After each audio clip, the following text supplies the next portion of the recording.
माझं पामराय काय थोरपणा पायीची वान पाय बरी. आता अभंगाचा सरळ अर्थ बघायचा झाला तर पहिल्या चरणात माझ्या तुकोबरा काय म्हणतात, माझ्या वडिलांची मिरासी का देवा तुझी चरण सेवा पांडुरंगा. हे देवा पांडुरंगा, तुझी चरण सेवा ही माझ्या वडिलांची मिरासी किंवा वतनदारी आहे. आता दुसऱ्या चरणात माझे तुकोबरा काय म्हणतात, आमच्या वडिलांनी उपवास पारायण आदिव्रते करून तुमचे द्वार रक्षण भोगाने पुढे ठेविले. आता तिसऱ्या चरणात माझे तुकोबरा काय म्हणतात, वंश परंपरा दास मी अंकिता तुका मोकळता लाजोपणा. तुकाराम महाराज म्हणतात, मी पण वंश परंपरेने आज्ञाधारक दास आहे. हा झाला सरळ किंवा थोडक्यात अर्थ विठ्ठल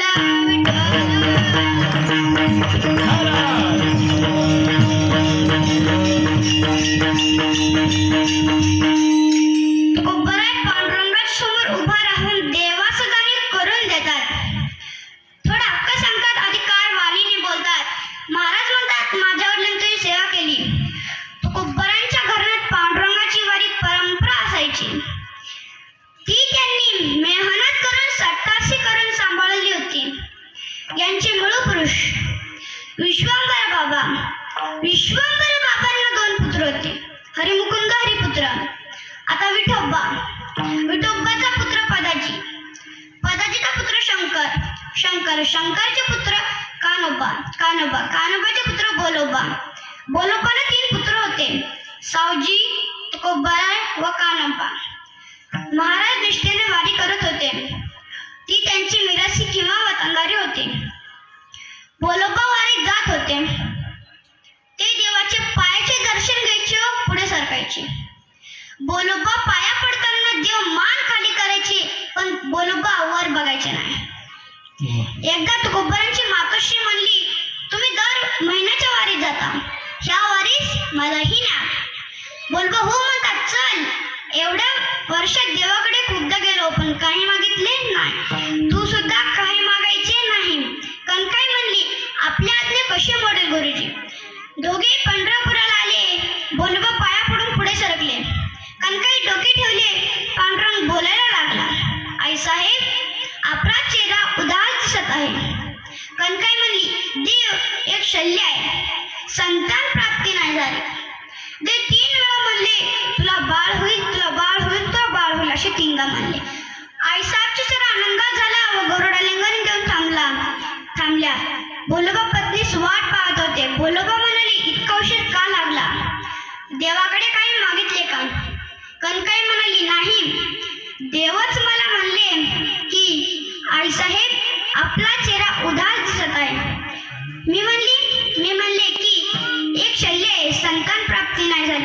देव 3 वेळा म्हणले, तुला बाळ होईल, तुला बाळ होईल, तुला बाळ होईल, अशी 3 वेळेस म्हणले. बोलोबा म्हणले, परत जा व म्हण की असा पुत्र दे, फक्त तुझी सेवा करणारा.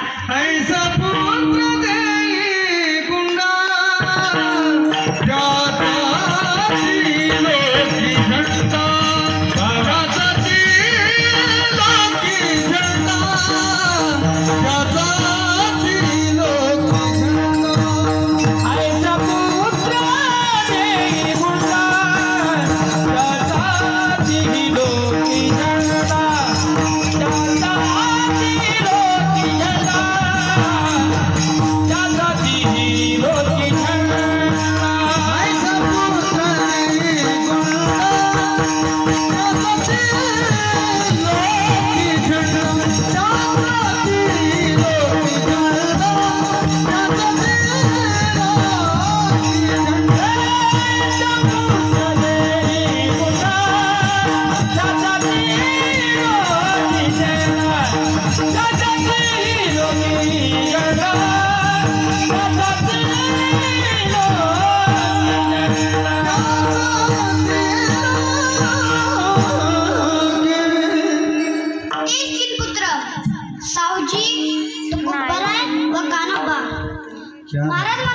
वडिलाचे रीता दान करतो, वडिलाचे रीता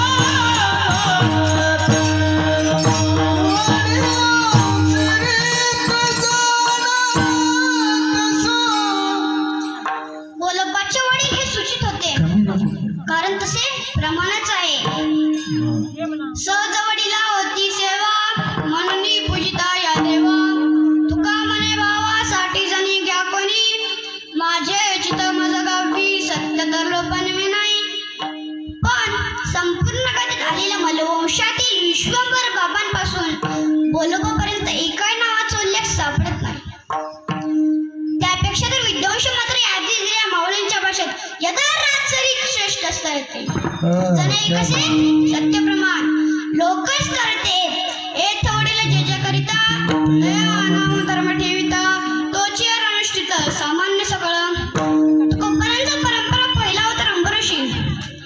देवाच्या राजासूनही सर्व प्रकारे निष्काम सेवा केली. तुकोबरांचा दुसरा अवतार प्रल्हाद. यांच्याकरिता नरसिंह अवतार घेतला. देव प्रसन्न मागण्यास विचारतात, पण प्रल्हाद म्हणतात यदा राशी समय कामानवर चरबावरून वरंभवत्सु. हे जगत असणारे देवा मला हा वर दे. माझ्या हृदयात कामाचे उद्योग घेऊ देऊ नकोस. तुकोबरांचा तिसरा अवतार अंगद, चौथा उद्धव, पाचवा तर रामदेव महाराज म्हणतात माझे सर्वस्व घे तुझ्या अम्मा काही नको. माझे सर्वस्व घे तुझे अम्मा काही नको.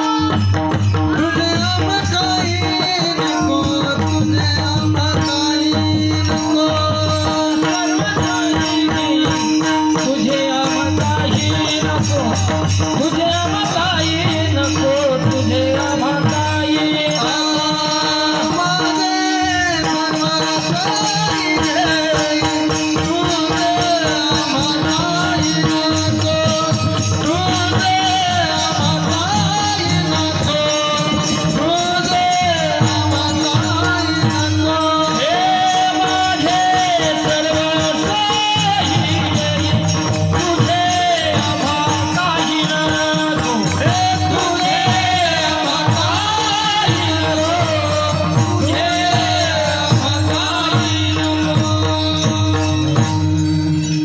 सेवेत तीन प्रकार सापडतात.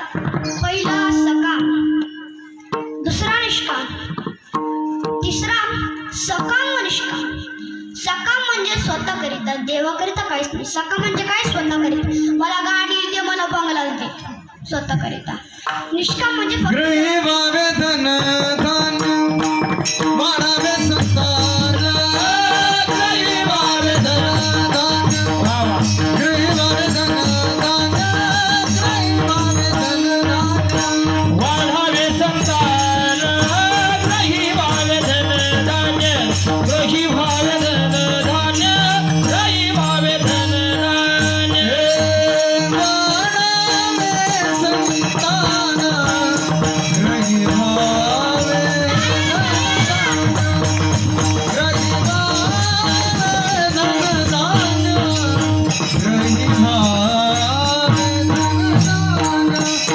हे वाढावे संतान, गृही वावे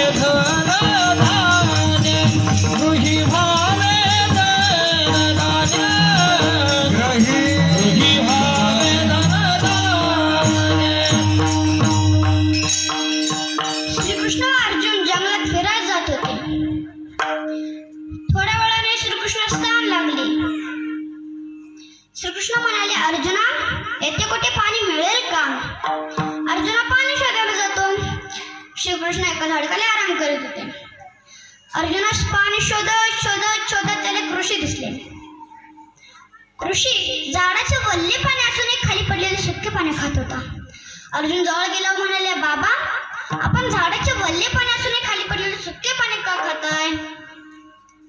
त्या बाबांनी सांगितलं, उत्तर दिलं, अरे माझ्या पोटाकरिता त्याला कशाला दुखो? तुझा एक केस उपटला तर तुला बरे वाटेल का? अर्जुनास आश्चर्य वाटले. अर्जुनाने विचारले, बाबा आपल्या हातात धारदार अशी तलवार काय आहे?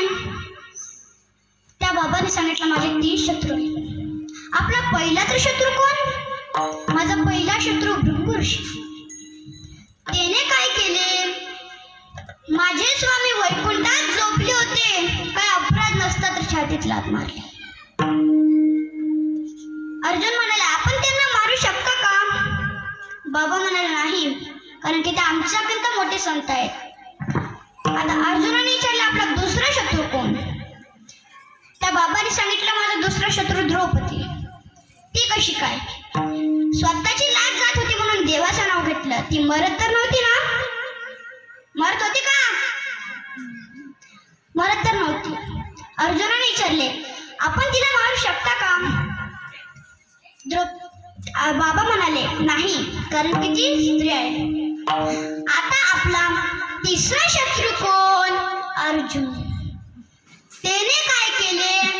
माझ्या स्वामी घोडी धुवायला लावली. मला सापडताच पाहिजे. अर्जुन आईचाच पळाला. श्रीकृष्ण जवळ गेला. श्रीकृष्ण म्हणाले पाणी मिळाले का नाही? अर्जुन म्हणाला नाही, आपण पुढे शोधू. स्वतःचं लक्षण देवांच्या पोटाकरिता यास निष्काम सेवा म्हणतात. तुकोबर आपल्या अगोदरच्या संतांना वडील मानत होते. अभंगात सांगितले पंढरी माझे माहेर साजनी. पंढरी माझे माहेर साजनी. पंढरी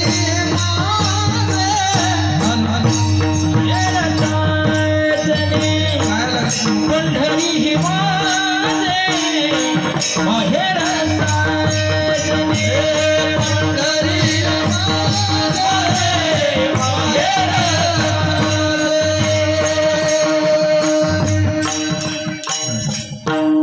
निवृत्ती ज्ञानदेव सोपान मुक्ताई एकानंतर नामदेव तुकाराम यात अनेक जणांची यादी दिली. महाराजांना संत श्रेष्ठ समजतात. ते महाराज पहिले चरण. माझ्या वडिलाचे माझ्या वडिलाचे माझ्या वडिलाचे विरसिक देवा. माझ्या वडिलाचे माझ्या वडिलाचे माझ्या वडिलाचे विरसिक देवा.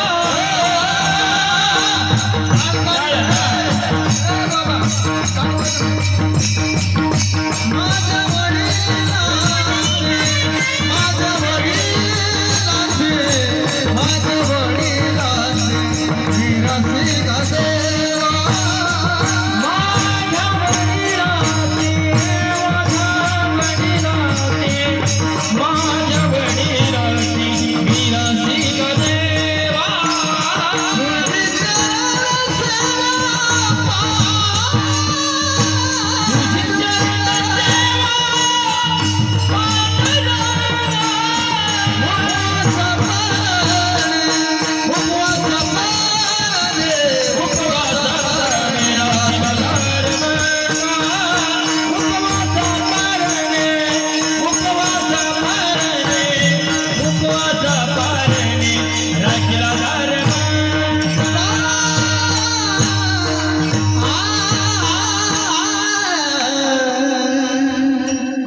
फक्त मलवंश अभिप्रेत असता तर महाराज कुंचित ठरले असते.